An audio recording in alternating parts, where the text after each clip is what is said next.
오늘 말씀의 제목은 영생하도록 있는 양식을 위하여 사십시오입니다. 자, 오늘 말씀 우리가 1절부터 읽지 않아서 앞부분에 무슨 내용이 있는지 모르는데 이렇게 보시면 우리가 잘 아는 내용들이 있어요. 보리떡 5개와 물고기 2마리로 남자만 5,000명을 먹이는 그런 사건이 이제 6장 1절부터 15절까지 있고, 그 다음에 배를 타고 가다가 풍랑을 만난 사건이 16절부터 21절까지 나오고요. 그 다음에 오늘 본문 22절부터 우리가 읽었습니다. 근데 그런 사건들이 앞에 있었고, 오늘 본문의 말씀을 생각해 보면 이게 좀 이상한 일이 벌어지고 있다라는 것을 느끼게 됩니다. 자, 5,000명이 떡을 먹었어요. 근데 그 사건이, 엄청난 사건이 일어나고 난 다음에 사람들이 미친 듯이 예수님을 찾아다닙니다. 그리고 예수님은 한사코 그들을 만나지 않으려고 도망을 가십니다. 그런 사건이 지금 22절부터 있는 거예요. 왜 이런 일이 일어나는가? 자, 앞절에서 그 본문 앞에서 보면 오병이어의 기적을 체험했던 그 무리들 가운데 예수님을 왕으로 세우려고 하는 논의가 생겼습니다. 이와 같은 기적을 일으킨 사람이 없었잖아요. 어떻게 떡 5개, 물고기 2마리로 5,000명이 먹습니까? 이건 놀라운 일이잖아요. 그래서 저분을 왕으로 세우면 우리가 평생토록 먹고 사는 건 걱정이 없겠다. 그래서 왕으로 세우려고 하니까 예수님께서 그 사실을 아시고는 피하신 거예요. 제자들만 그 배 하나 있는 거 타고 갈릴리 바다를 떠났고요. 그리고 사람들은 예수님이 분명히 제자들과 함께 배를 타지 않으신 것을 알고는 온 산과 온 들판을 다 뒤지고 다니는 겁니다. 예수님 찾으려고. 그러나 찾을 수가 없었습니다. 예수님께서는 사람들의 눈을 피하여 계시다가 바다를 걸어서 제자들의 배로 가셨어요. 그 내용이 이제 16절부터 21절 사이에 나오는 말씀입니다. 바다를 걸어서. 그러니까 무리들이 예수님을 찾다가 못 찾으니까 제자들이 배 타고 건너간 바다 건너편까지, 그곳이 이제 가버나움인데 거기까지 찾아갔어요. 그리고 거기서 드디어 예수님을 만났습니다. 자, 이 무리들이 왜 이토록 예수님을 찾았고 또 예수님은 왜 이토록 그 무리들을 피하여 다니셨는가? 그 이유를 예수님께서 26절에 말씀하십니다. 26절을 보십시오. 예수께서 대답하여 이르시되 내가 진실로 진실로 너희에게 이르노니 너희가 나를 찾는 것은 표적을 본 까닭이 아니요 떡을 먹고 배부른 까닭이로다. 자, 예수님께서 무리들에게 오병이어의 기적, 보리떡 5개와 물고기 2마리로 5,000명 먹이신 기적을 베푸셨던 것은 그 사건을 통해서 표적을 보게 하는 거예요. 표적을. 그러니까 표적을 보게 한다는 게 무슨 말이냐면 그와 같은 기적을 보면서 영원한 하나님 나라의 비밀을 깨달으라. 하나님 나라는 이와 같은 기적은 상식처럼 일어나는 그런 나라다. 근데 그거를 보라는 거예요. 근데 예수님이 보시니까 이 무리들이 생각하는 게 그냥 기적으로 떡을 먹었다라는 생각밖에 없는 거예요. 떡 먹었다. 그리고 예수님의 말씀은 들으려고 하지도 않는 것입니다. 오히려 자기들 마음대로 예수님을 왕으로 세우고 계속해서 떡이나 만들어 달라고 요구할 편이에요.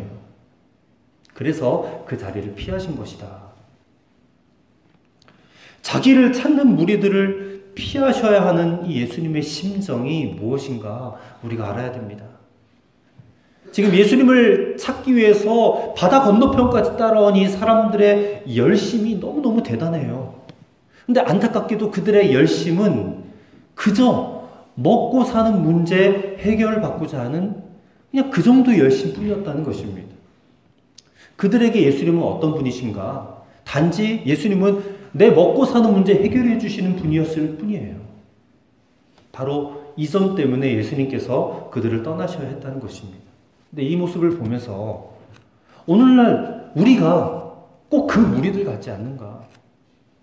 교회 나와서 예배드리고 신앙생활하는 이유와 목적이 그냥 내 문제 해결받기 위해서, 먹고 사는 문제 해결받기 위해서, 그것 때문에 예수님을 찾고 그거 다 해결되면 또 예수님 떠나고 또 그러다 또 어려움 생기면 또 예수님 찾고 또 해결되면 떠나고 이러고 있는 모습이 우리의 모습이 아닌가 싶어요.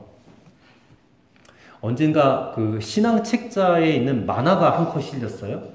이 2컷짜리 만화인데 그 내용이 어떤 내용인지 들어보세요. 한 성도가 있어요. 근데 예수님을 이렇게 붙잡고 레슬링을 하고 있어요. 예수님과. 근데 예수님이 그 성도에게 목이 끼어가지고 막 울상을 짓고 계세요. 예수님 목을 비틀고 팔을 꺾고 막 목을 비틀면서 이렇게 말합니다. 주실 거예요? 안 주실 거예요? 그러는 거예요. 주실 거예요? 안 주실 거예요? 근데 그 짧은 한 컷의 만화가 너무나 많은 것을 우리에게 알려주는 그런 내용입니다. 우리가 다 그래요. 예수님 목 비틀고 팔 꺾으면서 예수님 이거 해결해 줄 거예요? 안 해줄 거예요? 하고 예수님을 강압하고 억압하는 그런 신앙생활이 우리의 신앙생활 아닌가. 좀 돌아볼 필요가 있지 않겠는가 싶습니다. 오늘 기적을 보고 예수님을 찾아 헤맨 자들의 그 열심이 예수님을 피하게 만들었어요. 그러면서 오늘 우리의 신앙을 돌아보고 정말 우리의 신앙은 좀 바른 지식에 입각한 신앙이 되었으면 좋겠다 싶어요. 그래서 오늘 본문의 말씀을 통해서 우리에게 가르쳐주시는 바른 지식에 입각한 신앙생활이 무엇인가에 대해서 영적 교훈을 받고자 합니다. 자, 첫째로 우리의 신앙은 썩을 양식을 위하여 사는 신앙이 돼서는 안 돼요. 썩은 양식을 위해서 살지 말아야 된다. 27절의 말씀이 예수님이 하고 싶어 하시는 말씀이셨어요. 27절 서두에 썩을 양식을 위하여 일하지 말아라 그랬습니다. 여기서 썩을 양식이라는 표현이 나오는데 이 굉장히 자극적인 표현입니다. 썩을 양식. 그냥 먹고 사는 문제인데 그 먹고 사는 것에 애쓰는 이게 예수님은 썩을 양식이라는 거예요. 아, 왜 이렇게까지 말씀하시는가? 예수님 당시에는 뭐 오늘날보다 더 심했죠. 빈곤층이 더 많았고 대다수의 사람들이 어려웠어요. 오늘 우리 밥 굶는 사람 거의 없잖아요. 근데 예수님 당시는 대부분 다 굶었어요. 먹고 사는 게 그냥 그들의 일생 최대, 지상 최대 목표예요. 근데 그런 시대 사람들에게 예수님께서 이렇게까지 말씀하시는 그 이유가 뭔가? 먹고 사는 것만을 위해서 열심을 내다 보면 정말 중요한 것은 다 놓치게 되기 때문에 이런 말씀을 하신 것입니다. 그럼 그 중요한 게 뭐냐? 바로 영혼의 문제입니다. 이미 초림하셨던 2000년 전 베들레헴에 탄생하셨던 그 예수님께서 이후에 다시 오실 때 걱정을 하고 계셨음을 여러분 아십니까? 다시 오실 때 걱정을 하셨어요. 예수님이. 무슨 걱정을 하셨느냐면 누가복음 17장 26절부터 30절에 보니까 예수님이 다시 오실 때쯤에 사람들이 무엇하고 있느냐? 먹고 마시고 학교 가고 일하고 집 사고 차 사고 시집 가고 장가 가고 이렇게 살려고 태어난 것처럼 살 것이다. 그런 얘기를 하고 계세요. 사실 뭐 먹고 마시고 시집 가고 장가 가고 이런 학교 가고 이런 게 무슨 죄입니까? 그냥 그게 우리 일상이잖아요. 우리 삶이잖아요. 그런데 예수님께서 걱정하시는 것은 사람들이 그와 같은 일을 하는 그런 일상에 그냥 취해버려가지고 먹고 사느라 정신없이 그냥 살다가 보니까 정작 중요한 영혼에 대해서는 아무런 준비도 하지 않고 살 것이다. 그게 매우 두려운 일이다라고 걱정하셨습니다. 예수님께서. 우리가 잘 아는 예수님의 비유 가운데 부자와 거지 나사로의 비유 있습니다. 근데 부자는 매일매일이 풍족했죠. 만족스러웠습니다. 하지만 부자는 하나님 없이 살았어요. 하나님을 만날 아무런 준비도 하지 않고 그렇게 살고 있었습니다. 물론 부자로 사는 게 죄는 아니지요. 그러나 육신의 삶에만 만족한 채 영혼의 문제는 하나도 준비하지 않은 것이 죄가 되었다는 것이에요.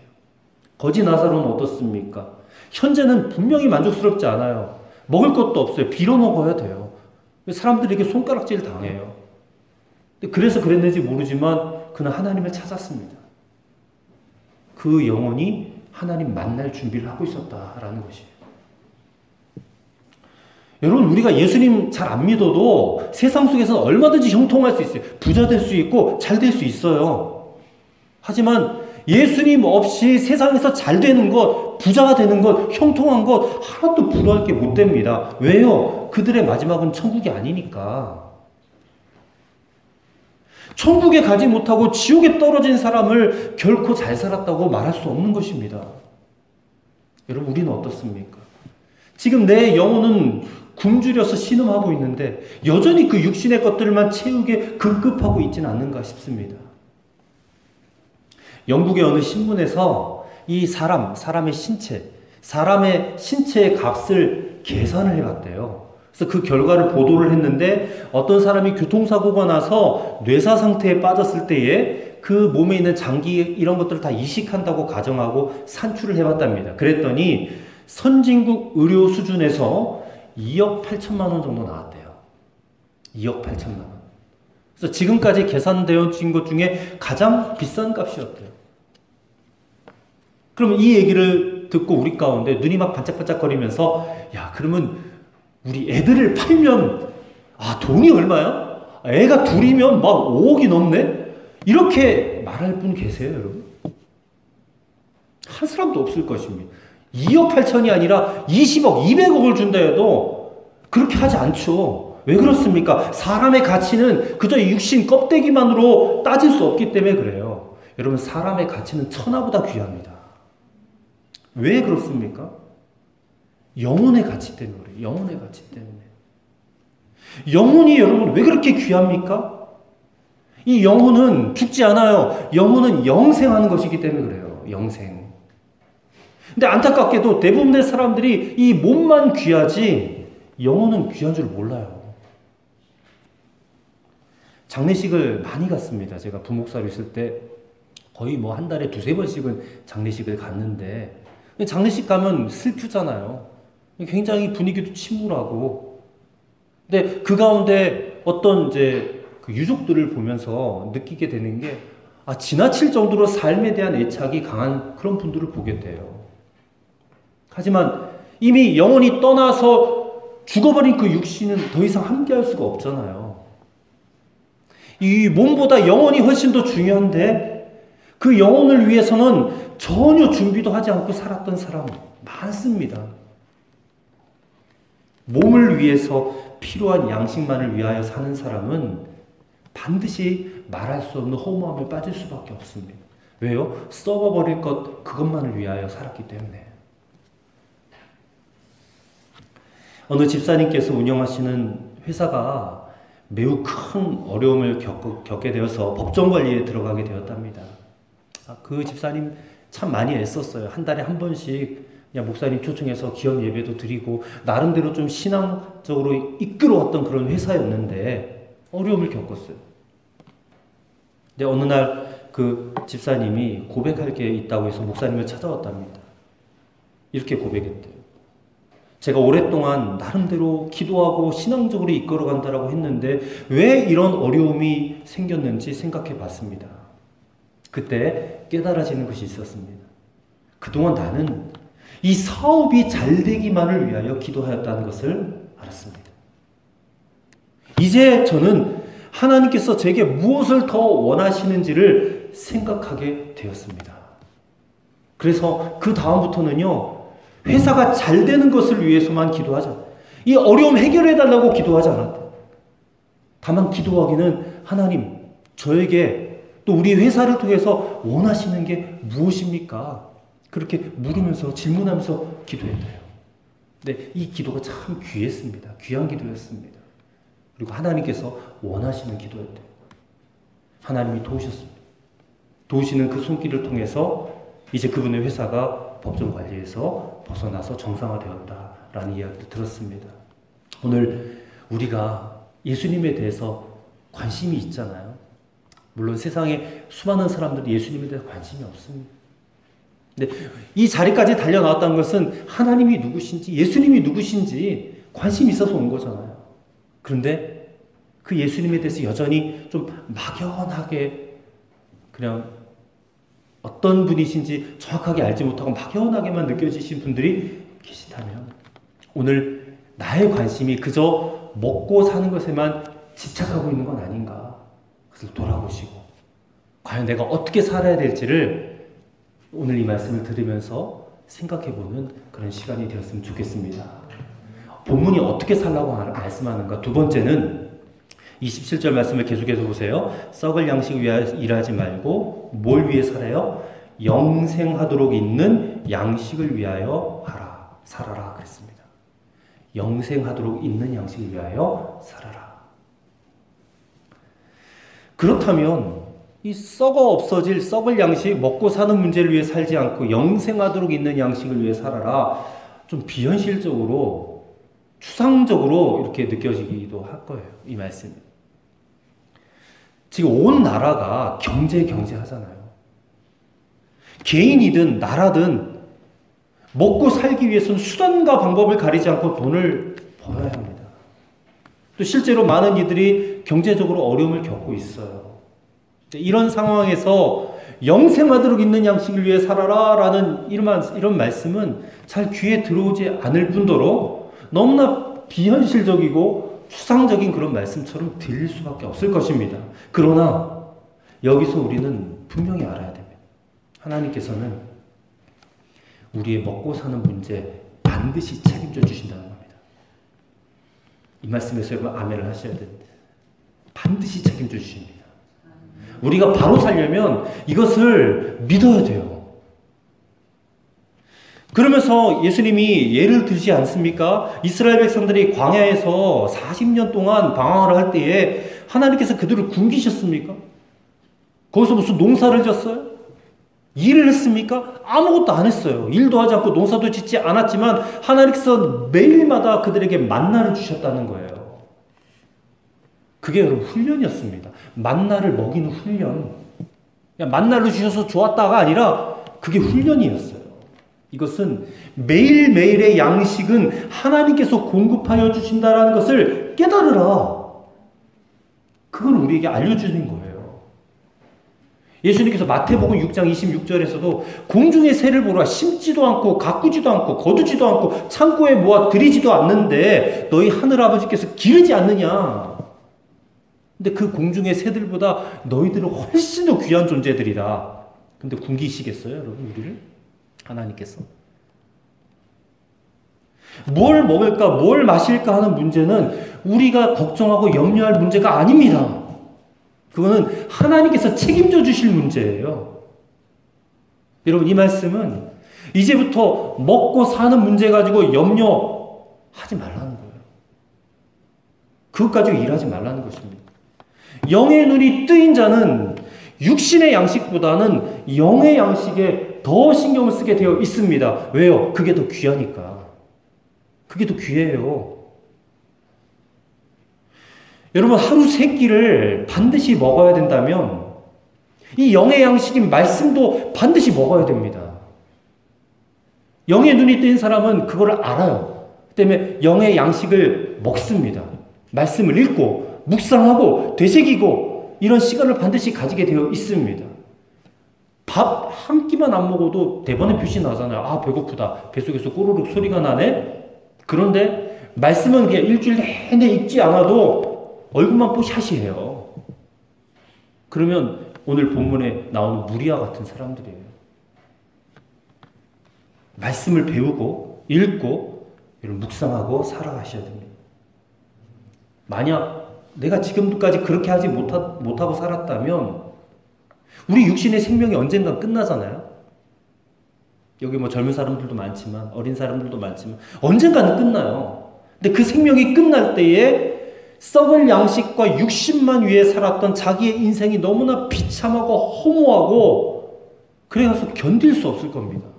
고통스러울 겁니다. 여러분 명심할 게 있습니다. 영생하도록 있는 양식, 그게 말씀이잖아요. 그 말씀을 위하여 사는 것은 자신을 위하여 말씀을 읽고 묵상하고 배우는 것에 그치지 않습니다. 물론 그게 중요해요. 나를 위해서 말씀 읽고 묵상하고 배우고 필요합니다. 근데 거기서 그치는 것이 아니라 다른 사람을 위하여서도 그 말씀을 전하는 삶을 살게 되어 있습니다. 마태복음 24장에 44절 45절을 보면 예수님이 이런 말씀하셨어요. 이러므로 너희도 준비하고 있으라. 생각하지 않은 때에 인자가 오리라. 충성되고 지혜 있는 종이 되어 주인에게 그 집 사람들을 맡아 때를 따라 양식을 나눠줄 자가 누구냐 그랬습니다. 때를 따라 양식을 나눠줄 자가 누구냐. 근데 그런 사람을 찾는다는 거예요, 주님께서. 양식을 가지고 나만 먹고 나만 잘 사는 게 아니라 그 양식을 나눠줄 자가 있어요. 예수님이 이 땅에 다시 오실 겁니다. 육신의 몸으로 다시 오세요. 영광스러운 2000년 전에는 가장 연약한 아기의 모습으로 태어나셨지만 다시 오실 주님은 영광 가운데 천군 천사 대동해 가지고 이 땅에 오세요. 그때 우리가 무엇하다가 주님을 맞이해야 될 것인가? 사람들에게 때를 따라 양식을 나눠주면서 오실 주님을 맞이해야 된다는 것입니다. 말씀이 내 안에 있으면 그 말씀을 전하고 또 가르치고 그런 일들을 우리가 해야 돼요. 이렇게 말하면 그럼 목사님 제가 지금 하는 일 다 때려치고 저 신학교, 신학원 이런 데 가서 배워야 됩니까? 한편으로는 뭐 그렇게 생각할 수도 있겠지만 그런 얘기가 아닙니다. 지금은요, 각계 각층에서 이 말씀을 증거하고 전할 사람들이 너무나 많이 필요해요. 각 동네마다, 상가마다, 회사마다, 공장마다, 그리고 학교마다, 여러분 학생들이잖아요. 학교마다 이렇게 말씀을 증거하고 전하는 하나님의 사람들이 들어가야 돼요. 정치계도 마찬가지고 경제계, 문화계 다 하나님 말씀 전하는 자들이 들어가요. 그리고 거기서 지금 열심히 하신 분들이 계세요. 방송국 고위직에 계신 어느 장로님이 이런 말을 했습니다. 회사에서 맡은 직책이 높아지다 보니까 너무 바빠서 장로의 책임을 내가 다하지 못해서 늘 마음이 무겁습니다. 그래서 이 장로의 책임을 잘 감당하기 위해서 직장에다가 사표를 내야 되겠다라는 생각을 제가 하고 있습니다. 그 얘기를 들은 목사님이 너무 기뻐했을까요? 목사님이 정색을 하고 말합니다. 장로님, 사표를 내시려면 차라리 교회 장로직 사표를 내세요. 방송국 고위직 아무나 올라갈 수 있습니까? 장로님께는 교회보다 방송국이 더 중요한 사명지입니다. 월급 때문이라면 당장 사표를 내도 좋겠지만 사명 때문이라면 그건 그렇게 하시면 안 됩니다. 그랬다는 거예요. 오늘 우리가 살아가는 삶의 터전이 너무나 중요한 일터입니다. 아까 우리가 일하러 가세 일하러 가 그 찬송 불렀는데 이따가 부를 거지만 우리 일터가 중요해요. 거기서 우리 사명 감당하는 그런 삶을 살아야 돼요. 거기서 우리에게 주신 하나님의 말씀, 그 말씀을 모르는 사람들에게 증거하고 살아야 돼요. 전하고 살아요. 그게 우리에게 주신 사명이고 오늘 말씀 영생하도록 있는 이 양식을 위해 사는 삶이 되는 줄 믿습니다. 오늘 여러분 고백하세요. 하나님, 영생하도록 있는 그 하나님의 말씀을 증거하고 전하기 위해서 지금 제가 여기 있습니다. 저에게 말씀을 부어주세요. 그리고 그 말씀을 전하고 증거할 수 있는 용기를 주세요. 담대함을 주세요. 그런 기도가 여러분들에게 있으시기를 간절히 바랍니다. 세 번째로, 생명의 떡이신 예수 그리스도 안에 거할 때에 모든 문제를 이길 힘을 얻게 된다는 것입니다.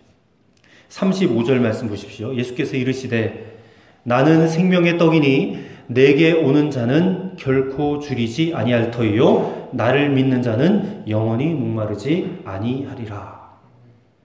생명의 떡, 먹는 거죠. 양식입니다. 우리가 살아갈 힘을 공급받는 것입니다. 근데 그 생명의 떡이 누구래요? 예수님이 생명의 떡이래요. 그래서 예수님이 생명의 떡이다라는 말은 예수님만이 우리가 이 세상을 살아갈 수 있는 진정한 힘이 되신다라는 것입니다. 우리 중에 말할 수 없는 시련의 때를 지나시는 분들이 있습니다. 그러나 어려움을 겪고 있다고 해서 다 불쌍하다라고 생각할 필요는 없습니다. 오히려 소망스러운 분들이 많이 계세요. 그런 분들은요, 한결같이 그 어려움 중에서 예수님께 더 가까이 가기를 힘쓰세요. 소망 중에 하나님 말씀 더욱더 붙잡아요. 그 가운데 발견되는 하나님의 뜻을 갖고 묵상하고 그 뜻대로 살려고 기도하는 그런 분들이에요. 그러니까 어렵다고 다 불쌍한 게 아니에요. 어렵다고 다 여러분 망한 게 아닙니다. 어려움 중에서도 더 주님 붙잡고 더 말씀 붙잡는 그 사람은 소망 있는 사람이에요. 그리고 하나님이 그런 사람의 인생을 내버려 두시겠습니까? 살아계신 하나님. 지금 예수님께서 여러분들을 바라보시면서 야, 너희들 참 불쌍하구나, 그렇게 말씀하지 않으실 겁니다. 오히려 여러분 이 자리에 나오신 여러분들 보시면서 예수님이 너희는 참 복되도다 하실 것입니다. 왜냐하면 예수님을 바라보고 예수님을 사모하는 자에게 반드시 이 세상을 이길 힘을 주실 것이기 때문에, 그렇기 때문에 예수님을 생명의 떡이다라고 말씀하는 거예요. 여러분, 진정으로 예수님을 믿는 자는 결코 버림받지 않아요. 37절 말씀을 보세요. 아버지께서 내게 해주시는 자는 다 내게로 올 것이요 내게 오는 자는 내가 결코 내쫓지 아니하리라 했습니다. 여러분, 이 말씀 믿으시기 바라요. 주님께로 오는 자는 절대 주님이 이렇게 박대하지 않으신다는 거예요. 박대하지 않으신다. 우리가 흔히 자녀들에게, 저희도 자녀들이 둘이 있지만 흔히들 이렇게 말을 많이, 야, 너 아무것도 생각하지 말고 열심히 공부만 해. 오직 공부만 하면 돼. 근데 저도 무의식적으로 이렇게 말을 할 때가 많은데, 곰곰이 생각해보면 이게 이 자녀들을 망치는 말이더라고요. 아무것도 생각하지 말고 공부만 열심히 해. 여러분, 아무것도 생각하지 않고 공부만 하는 아이의 내일이 어떻겠습니까? 공부만 잘하면 뭐예요? 좋은 대학 가고 좋은 직장 가면 뭐예요? 생각할 줄도 모르고, 하나님이 계신지 안 계신지도 알지도 못하고, 부모님 생각할 줄도 모르고, 이 나라가 지금 어떻게 돌아가는지도 생각할 줄도 모르고, 그냥 아무 생각하지 말고 공부만 해? 그런 사람이 사회에 나가서 여러분 무슨 복된 일을 할 수 있겠어요? 무슨 복된 일? 오늘 우리의 자녀들에게 가족을 볼 수 있게 해야 돼요. 오늘 우리 자녀들에게 우리의 이웃들을 볼 수 있게 해주고 이 민족의 현실을 볼 수 있게 해줘야 돼요. 그리고 그 무엇보다 중요한 우리 주님, 우리 예수님을 만날 수 있게 도와줘야 돼요. 그래야 사명을 깨달을 수가 있습니다. 그리고요, 주님 오실 때가 머지 않았어요. 지금 마지막 때라 그러는데, 무엇보다 예수님과 그리고 다시 오실 그 주님의 나라를 볼 수 있는 눈이 열려지게 해줘야 돼요. 그런 자가, 그런 자녀가 내일 역사를 일으킬 수 있다는 것입니다. 어른들도 마찬가지입니다. 열심히 돈 벌어서 그냥 먹고 사는 문제 걱정 없이 한번 잘 살아봐야지, 그냥 이렇게만 살아서는 안 됩니다. 오늘이 무너진 사람은 내일도 무너진 삶을 살게 돼요.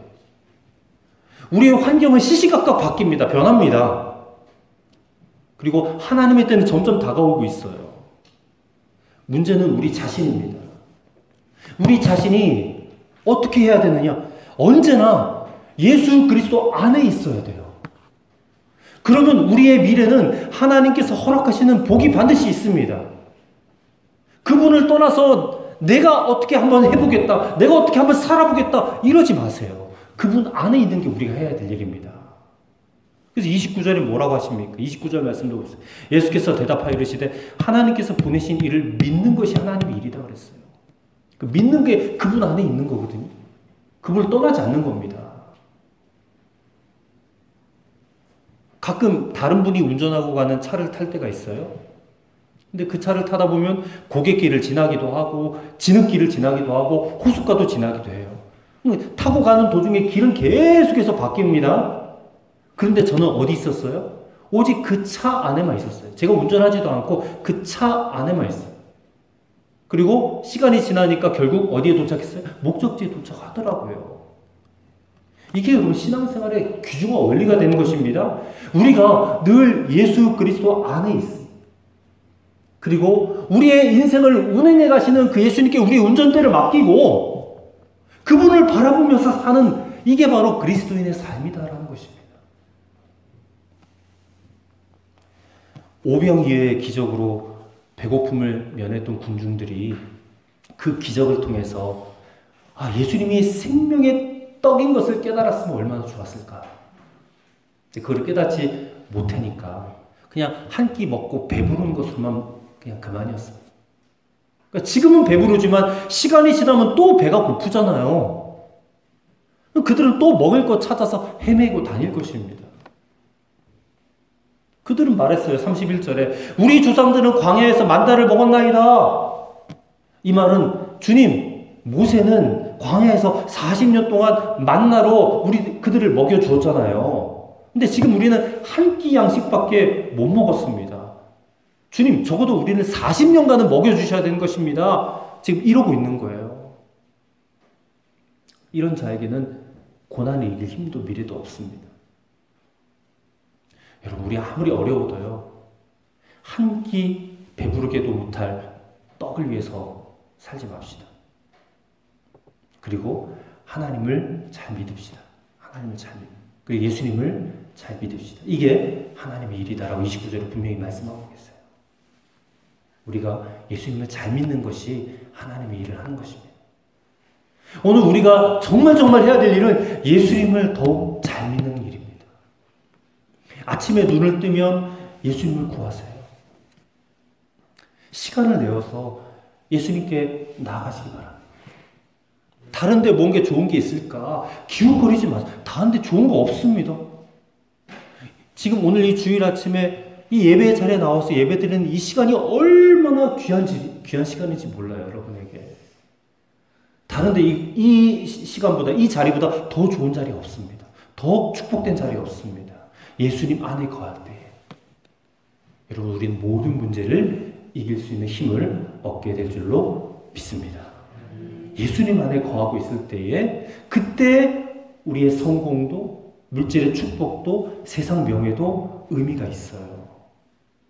예수님 안에 거하지 않는다면 돈 많이 버는 게 무슨 소용이 있겠으며 넓은 길이 무슨 소용이 있겠는가.